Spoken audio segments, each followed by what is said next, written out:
Awesome. Okay, sounds good. Well, thank you everyone for popping on today. As I mentioned, very excited about this webinar. We've been working on it for quite a while. Right after we had the first kind of fixed seating 1.0, the first one, a lot of people were requesting kind of what the next step looks like, or what kind of like a deeper dive into fixed seating looked like, and we kind of evaluated what that could be. And I think we found a way to make that execute pretty well. So the way today is going to execute, I'm going to do a real brief recap and introductions. Kyle's going to go over some fantastic recent enhancements that we've done to our fixed seating line. Then each panelist is going to go over kind of we'll call it a project spotlight, but it's really more like a focus on some great ways that we can utilize fixed seating. There's Craig. Hey, bud. And then we're going to talk a little bit about a fixed seating qualification form that a communication came out on Friday. We'll just touch on that. And then lastly, we're going to keep it as a surprise, but we do have a bonus gift that we will be sharing with all of you at the end of this webinar. So ultimately, our goal is to give all of you, the attendees, greater insight into our fixed seating line, diversity of applications, recent enhancements, and benefits to retrofits. So just as a quick recap of fixed seating, the first one, we talked about some of the benefits of fixed seating, how it was a nice nest egg to keep those things rolling. We talked about uncovering projects, determining fit, prep and planning, install, and follow up. So that was kind of a high level, just walking through how to approach fixed seating projects. And that can still be found on the LMS for those of you who are looking for that if you want to become more comfortable taking a dive into the world of fixed seating. All you have to do is search for either webinar or fixed seating, and that will pop up for you. So that said, I think most of you are going to know who these gentlemen are, but we're going to give them an opportunity to give a brief introduction anyways. If you guys just want to state kind of your position, and also I think your tenure with KI is always fun to hear too. That would be great. So let's start with Kyle. And I don't know, Kyle, are you guys still having trouble getting your camera on? Oh, no, there you are. Okay, sorry. Hey, Kyle, how you doing? Good. All right, yeah, I'm Kyle Corbett. I'm with KI for 7 years and fixed seating coordinator for the last 5. Excellent. And James? Hey, good afternoon. James Hayner, sales specialist here in Georgia. Been with KI for 17 years. I'd guess about a third of my volume every year comes from fixed seating. So glad to be part of the group here and talking about fixed seating. Excellent. We're happy to have you. Doug? Yes, I'm the sales rep in North Carolina, one of the sales reps in North Carolina, and I have been here with KI for 35 years. So quite some time. And I will echo James. Fixed seating has been one of my favorite products to sell. I like the complexity of it. Yeah, I'm looking forward to you being able to share some of the complex projects that you've handled too, Doug. Craig?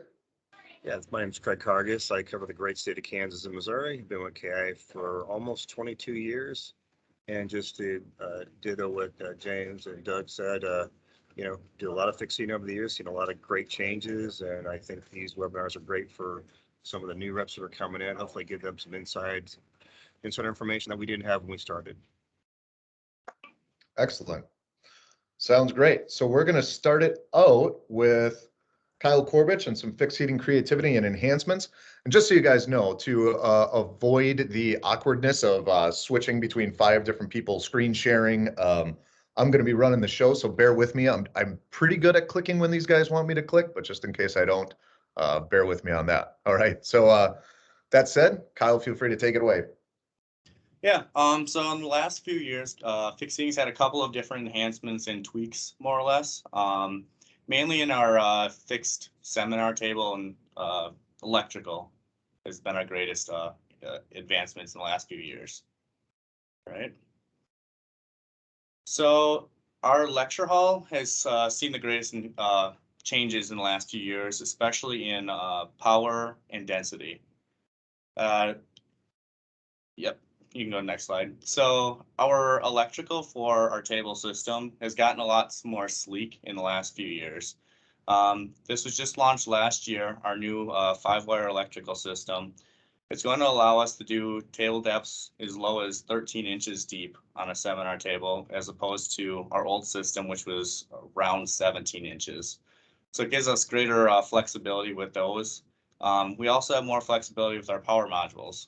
Since our power isn't set inside a like electrical shroud, we can use pretty much any non-standard power module with this system, and kind of makes it a lot more easy for us to do the guts of the table as standard.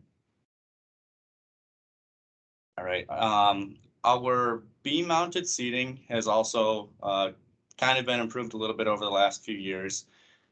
Sequence HD we've had for a few years, but then we added Strive as one of our shell options probably about 3 years ago. Strive allows us to do as tight as a 30-inch row-to-row space when there's no tablet, or 32 inches when there is a tablet. That's our tightest kind of envelope of any of our seating options. Auditorium is typically around 32 if we would go with concerto. Up next, we have some of our design freedom that we have with our auditorium or beam mounted seating in particular. Pantone colors are kind of a large asset for us, especially as you all know with Donny. We can do pretty much any color under the sun, and it helps schools do a lot of different branding options. So like at LSU, we do the match of their purple poly. Likewise, we also have 10 different shell options to help with branding, so you can do different fabrics and things like that. All right, so our improved tier depths has been a huge benefit from our new power system, especially in our tables. As I mentioned before, we can go down now to like a 13-inch deep tabletop with power. With our seminar swing arm, or with our university swing arms as well, we have an improved tier depth. Some of our shell options let us get down as tight as a 14-inch riser or 14-inch deep tabletop. So the riser can be almost a foot smaller than it used to be. All right, next we've got different features that we've been able to do with our tablets. The Sequence HD style tablet shown on the right side, this was actually an install that Craig and I worked on at KU. This tablet allows us to do a little bit more flexibility in the size. If a customer has a specific size need for their tablet board, we could look at cutting down that board or changing maybe some of the features on it to do more rounded edges or things like that. Likewise, in the bottom left was our Donny single ped with the change-up tablet. As you know, that tablet's one of the largest in the industry and gave the users a lot larger space for them to use laptops and notebooks at the same time. With fixed seating, it's a great opportunity to get into universities or end users with their branding. We have done tons of different like logos and color options as well. Branding, we can go from a logo on the front of an acrylic modesty panel with like an adhesive sticker, like is shown at the Michigan, University of Michigan install. I guess that's just a rendering there. And I mean, yeah, just the different polycolored shells. There's also some other kind of product modifications that we can do. Like we can do the jury mount or the jury chair with a tablet. The top left, we can do a stool height jury chair. And then we've done tons of different product modifications with tables, changing the size, the shape. And in this one here, we added a card slit so people could put like name tags and things like that. Auditorium, we've had a few enhancements as well. It's not quite as vast as what we've done with the Green Bay, fixed seating type of furniture, but there's been a few different changes. Up next, we've got our power for auditorium. For our auditorium seating, we do power very well. Most of our competitors don't integrate it in the seats like we do. As you can see here, we've got poly colors matching the uprights, and everything's kind of integrated right in that arm cap. Some of our competitors run their power kind of along the legs of the chairs. It's just not quite as clean as what we do as opposed to us. Auditorium is also another great way for us to do branding. Like in this, it's a totally standard install right here, but we have a couple different poly or fabric options. It's pretty common for us to go and use multiple different fabrics. Craig and I are working on some projects that we've got different polys, paints, and fabrics all kind of combined into one in the same auditorium. Right. Next, we've got some logos. We utilize this a lot in a team room application, or if it's a high-end boardroom or things like that. Our logos, we do an embroidery on the back of our auditorium chairs. Typically, it has to be on a vinyl or polyurethane, but we do embroidery very well. For our density of auditorium seating, we do have a little bit of flexibility. The back pitch can be modified slightly on our auditorium chairs, especially Concerto. Concerto already has our tightest, density as far as auditorium seating goes. So if we needed to gain, a half inch, an inch, or upwards of 2 inches, we can adjust that back bracket. I mean, it does take away from the comfort of the chair, but it lets us have a little bit more freedom. Currently, we only have 3 standard options for our back pitch, but yeah, we can do some modification as far as getting a tighter back pitch or even a more reclined back pitch. Up next, I think we have our tablet sizes for auditorium seating. Concerto especially, it has an industry-leading tablet size. It's about 210 square inches for that tablet board, which is fairly massive. Perfect for laptop computers, but if the space doesn't allow for as large of a tablet, with that same board, as long as it's kind of in that same footprint, we can cut that tablet board down to just about any shape that they're looking for, and potentially pick up a more row to row space, or just give them a different kind of aesthetic. We do a few other product modifications very well. If they're looking for maybe a cheaper way to kind of class up an auditorium, we could look at end panel options. It's when the top left was done at Washington University in St. Louis. We did a full height fabric modesty panel, more or less like a tack board that we kind of mounted on the side of our upright. Another one with our Concerto upright, we added a large kind of wood veneer end panel as well. They just really wanted to hide everything on that one to keep everything looking clean. And then lastly, another newer product modification that we were just able to come up with was our wood seat bottom on Lancaster. We can only do it on Lancaster because of the contouring of the seat, but it's finally given us something that's allowing us to compete a little bit better with the performing arts chairs of some of our big competitors. Again, we don't do it the best out of the industry, but it's at least getting us in the game for that kind of a chair. Awesome. Thank you, Kyle, for that kind of recap of some of the new latest and greatest things that we've been doing. And we're going to shift over to Doug, who's going to share some really great projects and conversation regarding active and collaborative classrooms using KI fixed seating. So take it away, Doug. Well, thanks, Dale. As you recall, if you were on the first webinar, that one focused primarily on products and the large variety of products that we offer.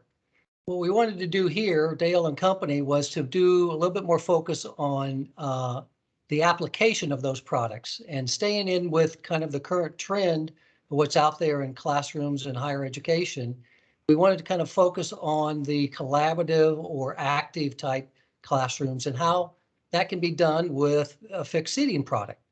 So, but before we get into some of those images, what I wanted to do was to just talk a little bit about the reasons why and the design elements behind an active classroom, an active collaborative type classroom, the things you need to want to have in that to be able to accomplish those functions that you want in that type of classroom. So obviously we all know that we want to create small groups. So small groups creates that sense of community, that engagement that is so necessary for an active type classroom. And one of the things that you want to also try to do is increase the eye contact as much as possible so that people are engaged. Obviously, when you are in eye contact with somebody in a conversation, you are much more engaged than sitting back and just listening to a lecture.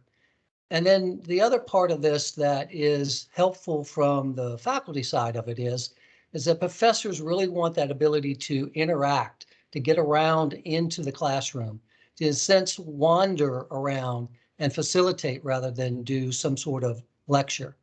So let's look at why these things and what's the gain to everybody for this doing this. So what it does, other than really studies have shown that it increases retention in the students by double digit. I mean, as high as 40% in an active classroom. So it's incredible. But what are other things it does, and there are a lot of these, I'm just picking up 3 of these, is that it fosters real problem solving out there. They have to engage to figure out and break down the problem and figure out how they're going to get a solution out of it. It improves their critical thinking. They've got to kind of work together. They've got to try to understand why this problem exists and what they need to do to find the right direction to go about fixing it. And it honestly, it really does require students to come more prepared. There's an accountability factor that is involved with an active classroom. So these are all benefits that are good for learning and quite frankly are great life skills to learn to transition from the education part of it into the workforce. So let's take a look at what we do well. We do very, very well, probably better than anybody in the industry, loose furniture active classrooms. So obviously this is one that we are doing with Learn2. But how do we take that and put it into a fixed seating scenario? And the next slide will show you a 300 seat auditorium. You know, people would look at that and they say, how in the world are we going to make that an interactive, active, collaborative type classroom, or something that's more, you know, lecture oriented in a tiered seating? And the next slide will show you that. This is the university seating. So, you know, again, not very interactive. So how do we move from that into a collaborative classrooms? Well, the first thing that KI did, and they did this very early on before anybody else could think of this, is that we came up with the A4 base. And that was simple. It just extended the swing arm to allow that chair to make a 360-degree swivel so that the person in front can turn around and interact with the person in back, which the next slide shows that in your typical traditional setting in a university type classroom, where one row is on one tier and you just have multiple tiers that go back. But that still accomplished the ability to kind of pull people together and create, you know, some small groups. What they started to realize in the next slide is that you needed to try to engage people more with some more eye contact. So designs started to change, but it didn't really go all the way. This gave a little bit more eye contact, but again, really didn't do any justice to trying to make it easier to create small groups. And everything was still on the single tier. So what they did from there, and KI was pretty instrumental in pushing this direction, is they came up with the 2-on-1 tier.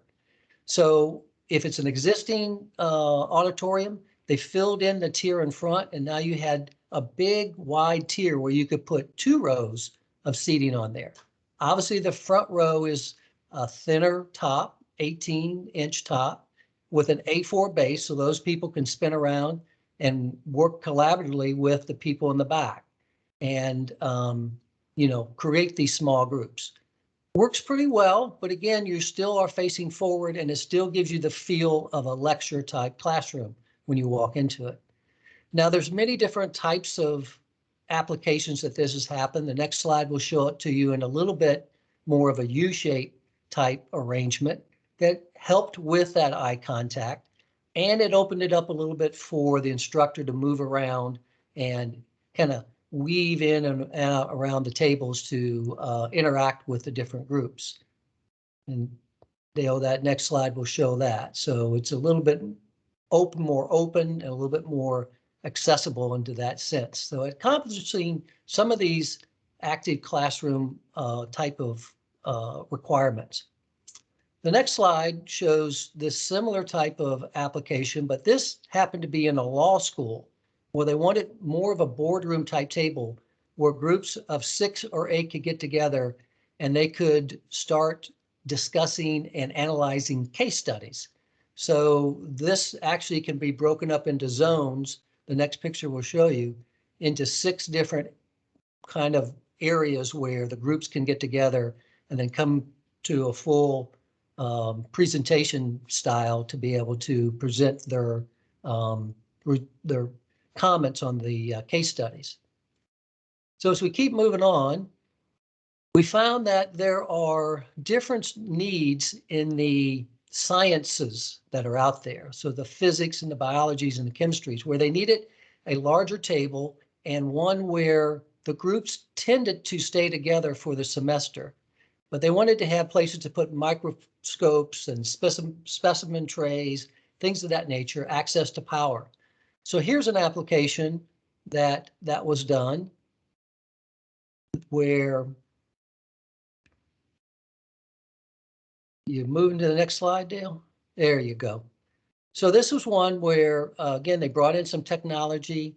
They have more of a double tier, but it made it more of a small little conferencing table that they used. Power is underneath the table. And if you go to the next slide, all of the front surfaces are marker board. So now they were able to present and work out their problems right at wherever their station was and use that for presentation or use that for work. Now, when you take it to the next slide, this takes it to a whole new level of what those showed. This is more of a classroom in the round. And this is our jury-based chairs that all face inward. And the next slide will show you that it's actually put into 4 zones, 12 seats in each zone, all face inward. They're on a swivel base with a memory return so that everything faces into the middle of the room. And when you walk into this room, you feel something is different. This is different than the typical classroom that you can think of, you know, the traditional style. But what it allows you to do is to create small groups in each of the zones of 2, 3, 4, or 6. I think we'll see that here in the next thing, where you just spin around. Very easy to collaborate, very easy to work together. And then each zone will kind of work on its own. And it also allows for the next slide that the professors to be able to get in, wander, interact with the different students, listen in on what they're talking about, either help kind of keep them between the lines or say you're moving in the right direction. So the other thing about this is that now this can convert directly to a full lecture or a full presentation type classroom. And simply by just spinning around and turning in your chair. But when class is over, everybody leaves, and because of the memory return, everything goes directly back to the direction that it was initially set up in. And so you walk out and the room is automatically reset to be able to be prepared for the next instructor or the next class. As opposed to something that we find is a complaint by a lot of the professors is with loose seating, is that the students leave and it looks like a wreck. Now, we've all know that that shows that it's being used the way it should be, but it is problematic that they come in and the place just looks, you know, like it's just bumper cars in there. So how do we take this?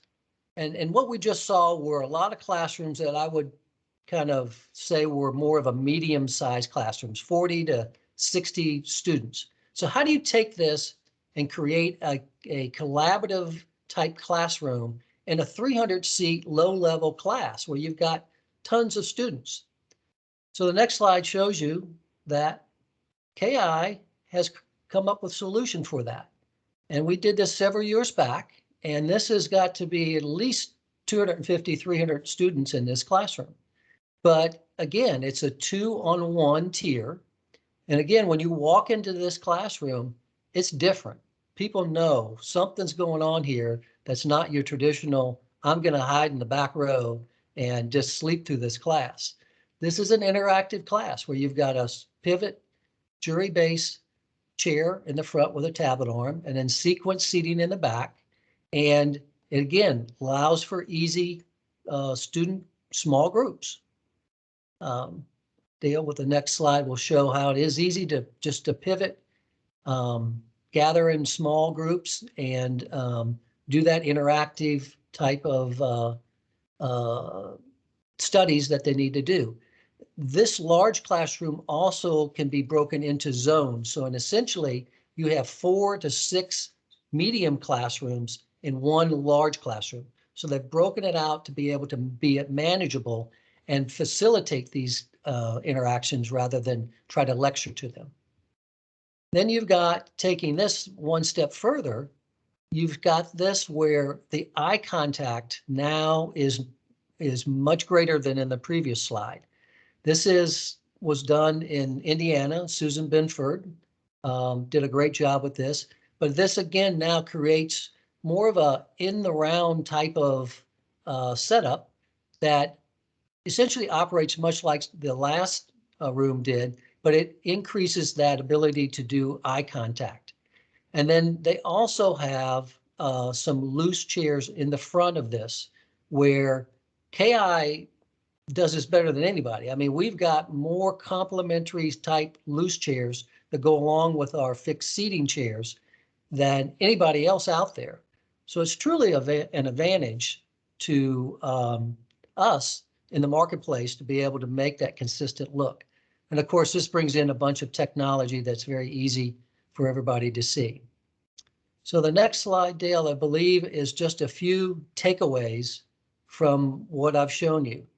So I would encourage you to take this collaborative fixed seating approach that is pretty much unique to KI and share it with your end users, share it with your architectural people, your designers.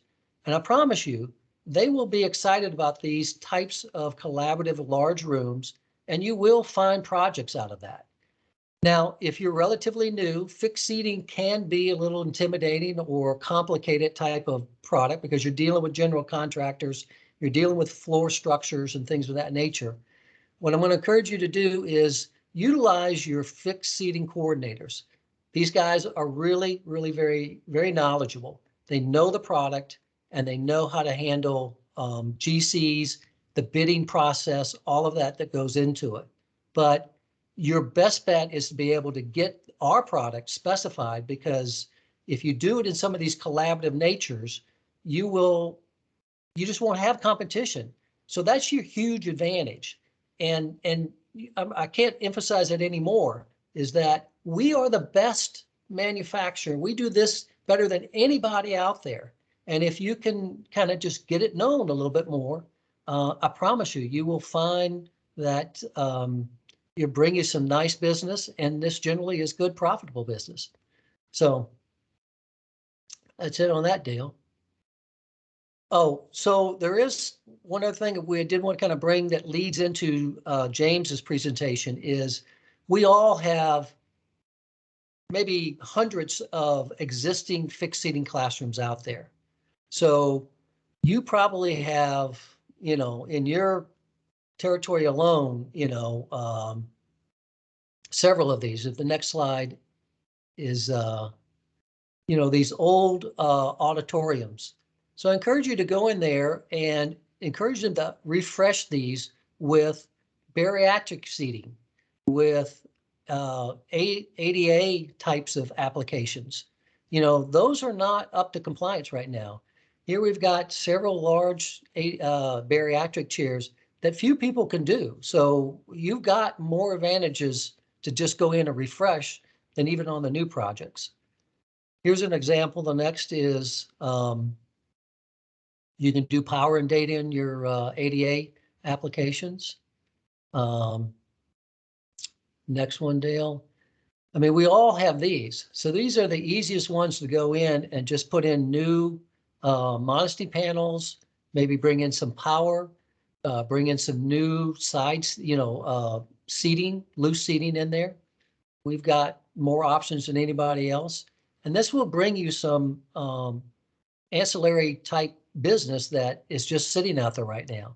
And of course, we've all seen this out there, and we can really dress this up with Donny and some of the other products that we have to make this look really, really good, and just refreshes things.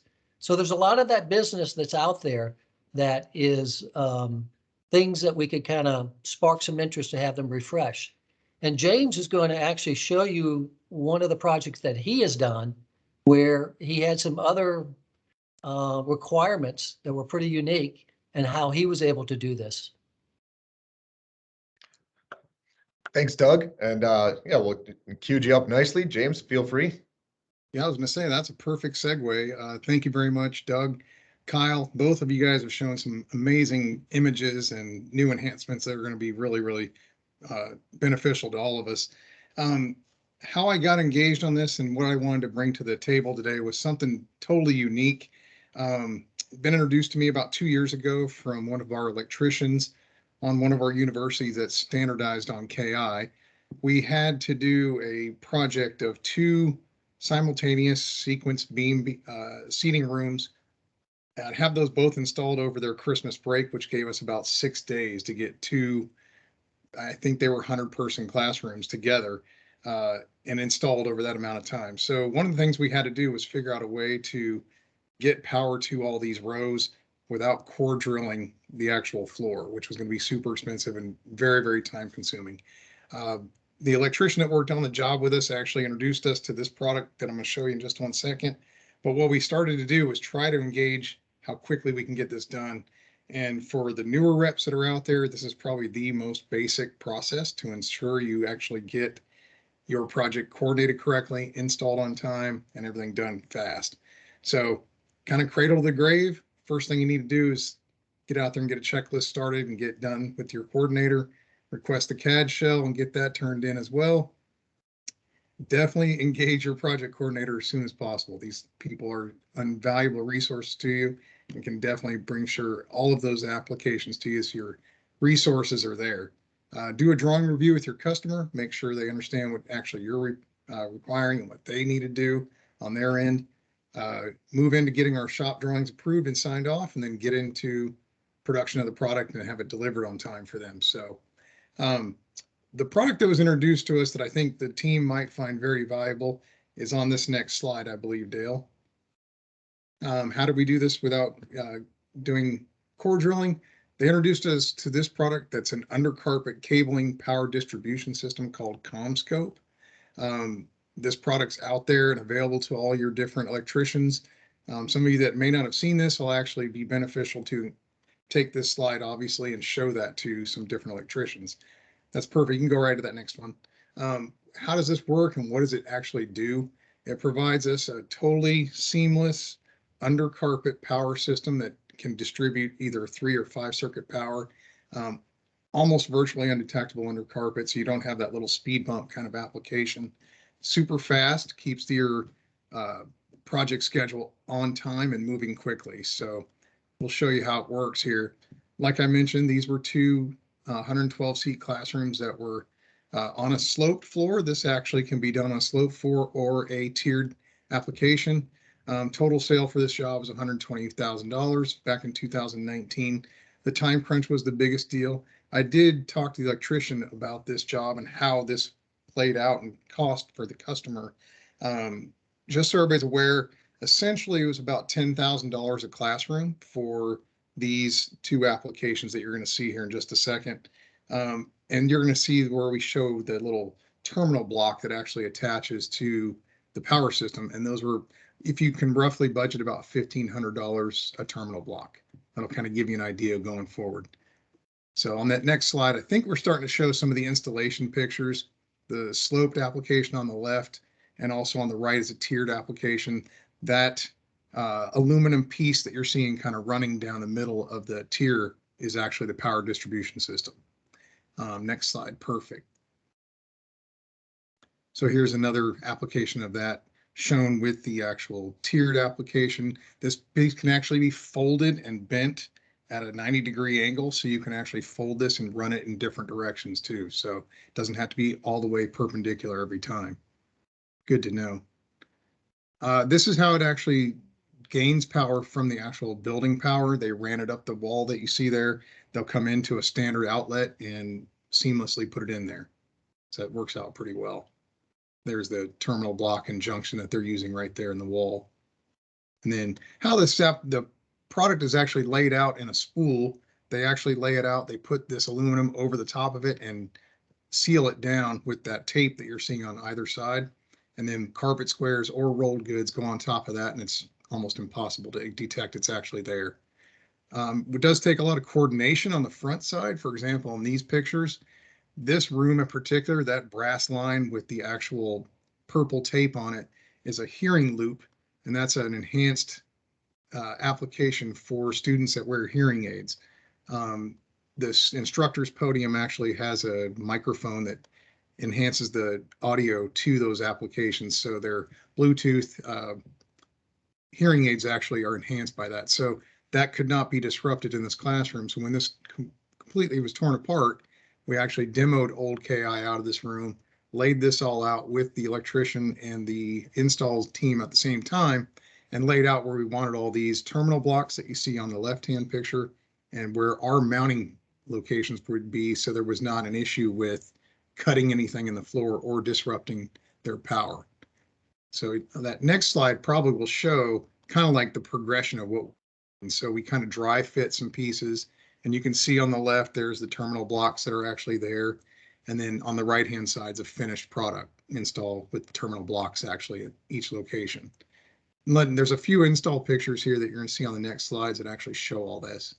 So it's a really clean application, super convenient to have it tucked back up underneath the beam for the customer. And it makes it really, really clean and easy. So a couple key takeaways for Flatwire. Really, it's the speed of how fast you can install the product solution quicker. And then it's a issue about cost, way less expensive than core drilling, less mess, less debris, etc. So kind of a couple things to keep in mind if you need it. I think the link will be here so you can actually use it and try to find that for your customer. And all electricians can install it, so it's a very easy process. Awesome. Thanks for that, Of Doug, course. or thanks for that, James, excuse me. And for the last project spotlight, but not least, we're going to have Craig, who's going to talk about kind of some unique considerations. And sorry, Tom, I see your hand raised. We should have some time at the end. We're going to save some Q&A for about the last 10 minutes of the presentation. So if you could hold on until then, that would be appreciated. I'll be quick. Again, as Dale mentioned, this was a unique project. I want to point this one up because, really there's three ways you can go about working with a fixed seating job. You can either go through an A&D firm, you can go through a general contractor, or you can deal directly with the end user. So this was kind of unique. This was a completely end user driven customer, which can be more difficult because you don't have CAD files, you don't have PDFs, you have limited information, and really you're really holding their hand. So as you can see, they had a couple of requests when we started.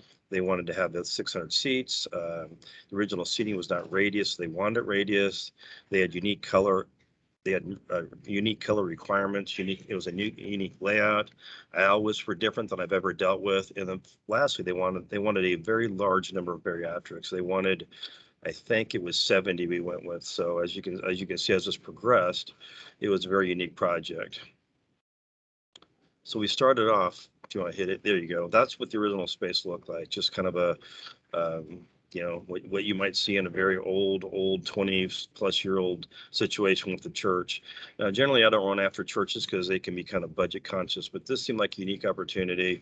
And Kyle, with the help of Kyle Corbis, great help on this project. We went ahead and we're going to went ahead and take a shot at this project for a couple different reasons. We thought we'd have a good solution for them.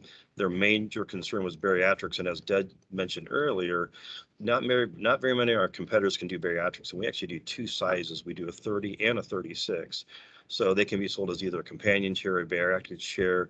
And what was unique about this one, as you will see, they were just not on the aisles as we had originally thought they would be. So we kind of got lucky with this particular, this is the high-tech layout we got to start with, very high-tech, you know, we see this a lot. So you can see it's actually 60 bariatrics chairs. They wanted exactly 600 seats. And we had to figure out a way to put these in this area. So this is some general measurements I did. I pulled an old school radius on it so we can give ourselves a clue. But we got lucky. We had, as Kyle mentioned before, we did a project with KU. KU is one of my customers. We had TechieCAD come into town, do some dimensions for POs we'd already gotten in. And they were nice enough to come down and hit this one before we even got the project rolling, knowing that we had a good shot at this project. So we were actually able to TechieCAD this one out prior to getting the PO, which saved us a ton of time. It also determined there was inconsistent slopes in the floor, which enabled us to pull the radius we wanted to hit, which was not evident just by looking at it. The radius was actually off. So the seats were actually going to sit kind of strange unless we knew what TechieCAD told us. So we started with this drawing, and then that was the other one of our high-tech drawings they gave us. That was just kind of a generic one. And this was the first failure. Go ahead and jump ahead, Dale. This was the first kind of failure we hit on our drawings. This was really just not a good drawing. It wasn't that it was a bad drawing. We were trying to hit 600, and this was really our starting point. So I wouldn't call it a failure, but it was a really good starting point of where we were at, that we can kind of tweak it from there. But as you can see, all the bariatric chairs were on the ends, which is not what they wanted. We were using all 24s. We had made the seat spacing is wider, and they did that for a reason, you know, and I had never done this before. So when you're sitting down, you know, at the service, they didn't have to stand up if you wanted to walk in there. So whether you sat in the ends or the middle, you could just walk on by without having to disrupt someone in front of you by having them stand up. The next drawing we came up with was the revised drawing. As you can see, it's very different. It was built in the section one. The bariatric chairs are very much mirrored. If you fold this room in half, everything would be mirrored, and that's what we were really trying to hold for, with a mirrored application, meaning everything would be just kind of even if you looked out there. Also, we had to take consideration photography areas. As you can see in the front section, we had to look at photography areas, which again, really didn't come across my mind when we first started doing this. But as we got to know the customer and their needs, we started tailoring this project for them. And then also the fact of the matter, when you had to look at the front of the room, obviously this is a church, there's going to be funeral services there. So we had to take into consideration enough room in the front to have an accurate funeral service for people to come up there and show their respects.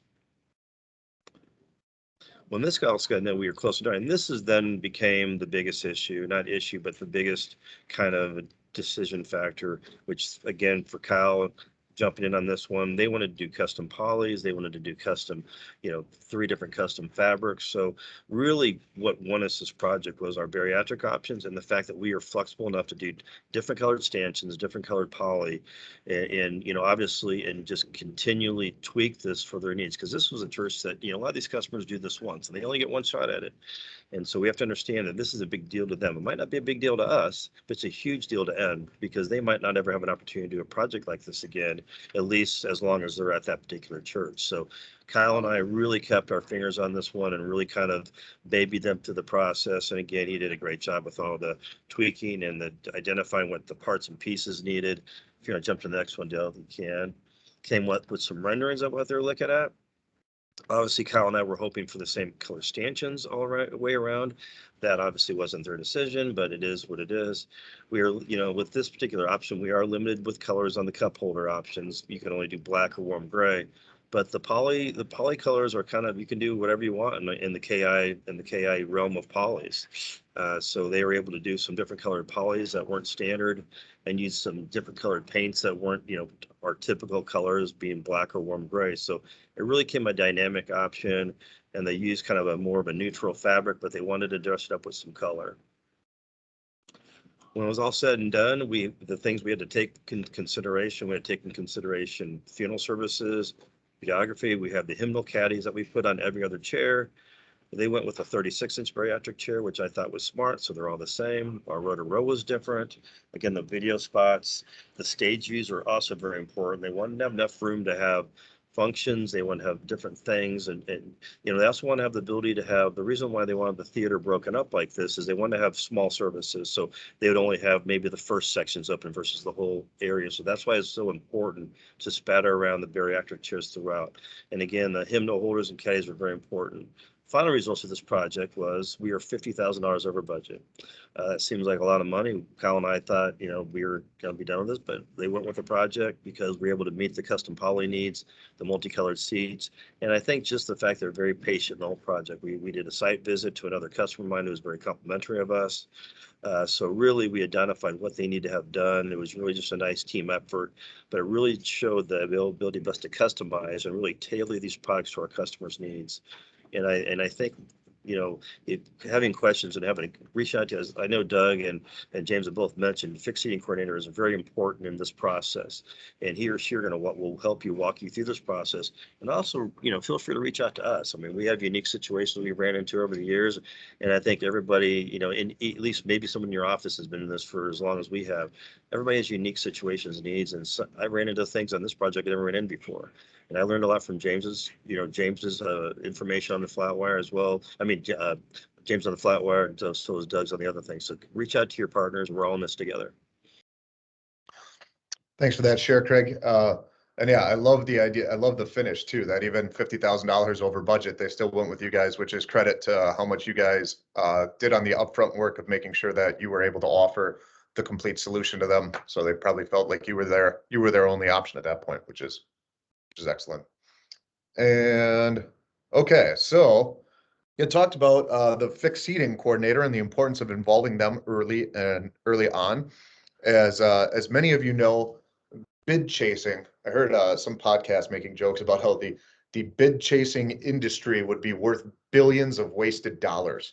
There's a lot of money and resources that can be allocated towards chasing bids that sometimes with a little bit of upfront work that could be avoided, or we could have qualified that one out early on. So the less bid chasing we do, the more fixed seating coordinator bandwidth and resources we have, the quicker you get your fixed seating coordinator involved, the quicker they're going to be able to respond to your needs. And ultimately, we're going to be able to, corporately going to be able to respond to the needs of the reps quicker. And also, we're just going to have more resources and be able to apply the resources we do have towards projects that we have a good chance of winning. So as a result of that, we've implemented a new fixed seating qualification form, not to be confused with the fixed seating checklist. So when you create a new opportunity, there's going to be this new section in which you select a focus group.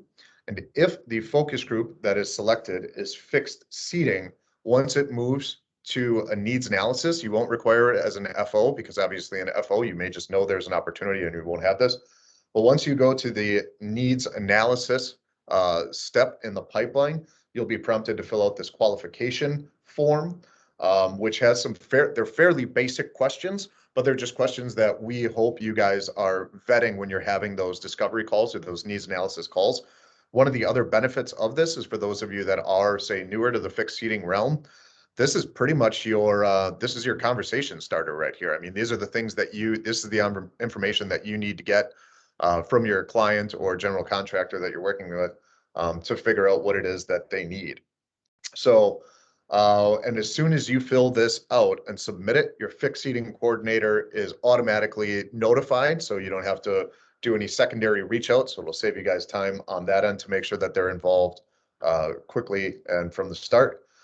And then once that form is filled out, you will be able to review it. There's a new opportunity where you can access the completed fixed seating form. So that'll be on the opportunity page, where you'll be able to see that now moving forward. And that will be enacted starting tomorrow as an FYI. So we've got a bonus gift for all of you guys. So after this webinar, we sure you guys are all chomping at the bit to go chase after some fixed seating projects. So as they mentioned, as many of them spoke to, we have a lot of opportunities with fixed seating projects in your territory that are older and probably are primed to be tapped for a retrofit. So when we send out this webinar tomorrow in the recording, we're going to have this downloadable spreadsheet for you. And this spreadsheet will be broken down. All you have to do is click on your respective district, and it will show you all of the projects in your district or territory that are over 10 years old. So you won't have to do too much legwork on this. You should be able to see breakdown by your state or your city or by your accounts and see where you've got projects that are over 10 years old. And at that point, then you can look at your Salesforce or BPEX history to figure out a little more information on that project. Give them a call and see if they'd be interested in what you can do for them for a retrofit. The other thing I wanted to offer, and I did see somebody ask this, we're also going to send out in there, we'll send this PowerPoint along with it as well. That way you guys can hack it up and steal the images, because obviously these guys have shared quite a bit of information, and I'm sure everybody wants to speak to those themselves. So just to recap, we went over the recent enhancements and improvements that we've done to fixed and auditorium seating. We had the 3 different project spotlights. We went over the fixed seating qualification form, and also that we're going to be providing you with we'll send this email out to everyone tomorrow, and you'll be able to download the fixed seating checklist, or the fixed seating 10 plus years old sheet. And also we'll have that PowerPoint available for you all. So now hopefully all of you guys have greater insight into our fixed seating line and diversity of applications, recent enhancements, as well as benefits of retrofits. So that said, it looks like we're doing pretty solid on time. We've got about 4 minutes left. And actually, I'm gonna try this. I found out I can do this, new trick. I can allow mic and camera for all attendees in one click. So I'm gonna do that. And why don't we just open it up if anybody has any questions or concerns. So feel free to ask away. You can use the chat if you're a little shy and don't want to speak also.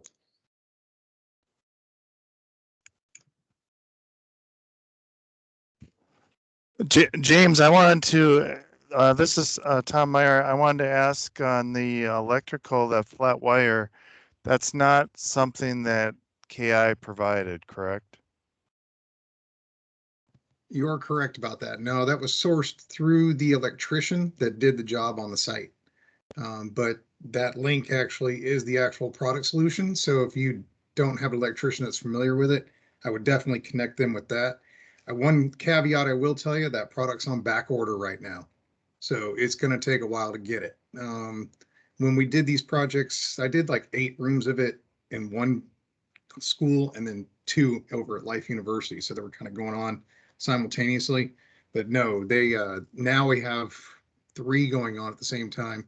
We had the flat wire for 2 of them. The third one's on back order. And to be honest with the electricians, like, man, it might be a couple more months before we even get it. So, but it's available to you. It's out there. It just takes time to get it now. I'll tell you what, we'll put the links in the PowerPoint, but we'll make sure we have that in the recording when we send this out too. We'll get the link to that for anybody curious about that. James, did you do any with table projects with that flat wire? Or was it all in sequence or auditorium? No, we did do it with seminar tabling. There's some shots of it at Kennesaw State I can pull up for you. Very similar application. They just ran the terminal block right next to the leg, and it kind of went into the side in feed on the leg. So I have some shots that Kyle's shaking his head right there. I'm sure he has pictures of it too. So we can show everybody realizes that you're still going to see some conduit where a lot of the table projects, the end users don't want to be seeing conduit, but on this one, you will see it on those. All right, thank you, Tom, for that. Anybody else want to chime in with any other questions? Otherwise, we'll let you get back to your day. I guess while we're waiting for you guys, I just want to give a public thanks very much to Craig, James, Doug, and also Caleb and Kyle for the efforts that you guys put into putting this together so that you could share your experience and knowledge with your peers. Thank you guys very much for taking time of your busy schedules to do that. Greatly appreciate it. And other than that, as you said, these guys, feel free to reach out to any of us if you guys have questions or concerns. And look for tomorrow sometime, we'll be sending out it'll be the recording of this. It'll have this PowerPoint in there. It'll have also that 10-plus-year-old fixed seating projects in your area for you guys to chase that down. And also we'll make sure we get that link in there for the flat wire in case you guys want to dig into that and seek more information on that. All right, so that's it. I think we'll let you all get back to your Monday afternoons. Great, thanks, Dale. Awesome. All right.